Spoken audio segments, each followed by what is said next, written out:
Germaniya, Yevropa do'stlar, Germaniyaga to'g'ri kuryerchilikka keldingizmi uka? Xuddi shunday aka. Germaniya vizami uka ish qilib? Ha, bo'ldi. Ayting uka, shu ishingizda kuryerchilikda eng mana qiyin ish mana DPDga kelibsiz, mana ayting uka.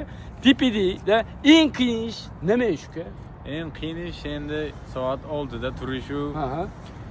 Yana 10 soat, 12 soat ishlashlik. 10 soat, 12 soatlik. Nimaga 10 soat, 12 soat ishlash kerak? Endi bu soatga bermaydi bir tarafdan. Soatga bermaydi. Yo'q. Ha, lekin uka qarang, lekin deganda. Hozir ish ko'payib ketayotgandir. Yangi arafa, endi hatto siz boshqa qilasiz. Lekin mana men aniq aytaman, mana yozda ozayib ketadi. Lekin ham to'g'ri uka. Har bitta odam ish soatiga olsa uka, masalan, yaxshi pul bo'ladi uka. Xo'p, endi mayli uka. Yana nima qiyinchiliklardan? Qiyinchiliklari shu. Yana shu soat 6 ga turishlik, 6 da qaranglar, 6 da turish chunki ham 5 da turadi.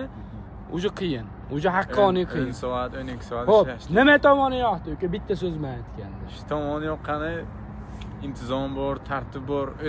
O'zbekistonda yomonlashmasa, lekin svetoforlarga qizildan o'tib ketishlik, поворотник O'zbekistonda ishlamaydi. Hamma shu tomoni zo'r. Ha, xullas 70 ta vakansiya